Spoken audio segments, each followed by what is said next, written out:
Si tu cries souvent sur tes enfants pour qu'ils t'écoutent, ce n'est pas normal, mais tu peux changer les choses. Rassure-toi, tu n'es pas un mauvais parent si ça arrive. Ça nous arrive à tous. Mais c'est pesant quand ça devient le quotidien. Mais si, au lieu de te dire bêtement que c'est mal, je t'expliquais plutôt pourquoi tu en arrives là. Et en plus, je t'ai préparé mes meilleurs conseils pour retrouver un peu de sérénité dans ta vie de maman.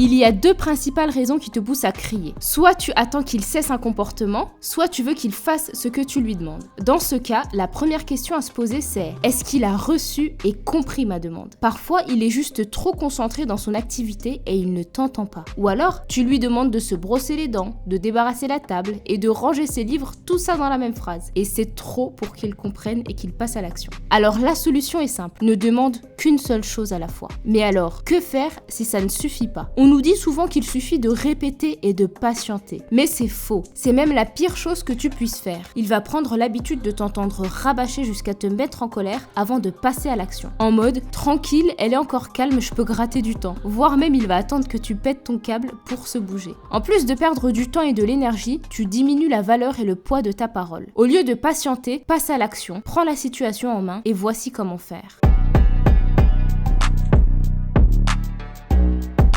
En gros, ça donne ça. Déjà, tu vas aller capter son attention en te mettant à sa hauteur et en cherchant son regard. Quand je te parle, tu me regardes.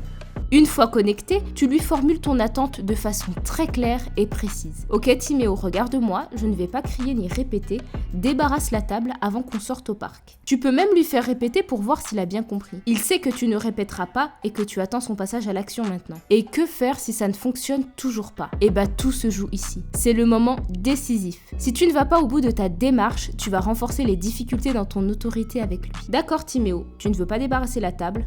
On ne va pas au parc. Toujours une conséquence logique à ces actions négatives. Et c'est irrévocable. Même s'il finit par débarrasser, même s'il hurle, même s'il est frustré. Et tout ça sans crier. C'est la trame ultime de tout parent pour être ferme quand il le faut et garder une posture parentale cohérente. Sans ça, tu entreras dans une boucle de colère qui te mettra à bout.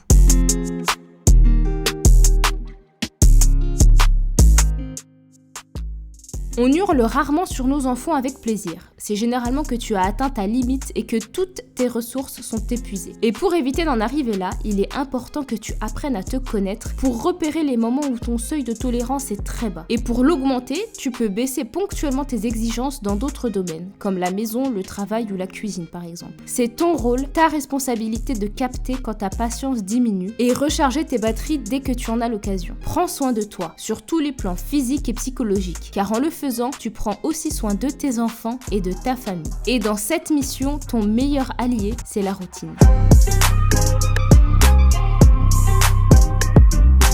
Connaître la suite des événements pour pouvoir anticiper. C'est tout l'intérêt des routines à la maison. Il y a moins de chances que ton enfant parte dans tous les sens s'il sait déjà, par habitude, qu'après le dîner, c'est les dents, puis l'histoire et le temps calme. Il faut donc garder le même enchaînement d'événements le plus souvent possible. Alors tu peux t'aider de supports visuels que tu peux même fabriquer avec lui comme une suite d'images. Si l'enfant sait ce qu'il a à faire en rentrant de l'école, tu n'auras pas à lui répéter chaque étape. En plus de t'économiser, tu vas le responsabiliser et lui donner de l'autonomie. Personne ne te demande un sans faute, ça reste un apprentissage. Mais mettre en place une routine du matin et une routine du soir, c'est mettre toutes les chances de ton côté pour faciliter le quotidien. Mais avec la routine vient le bon sens.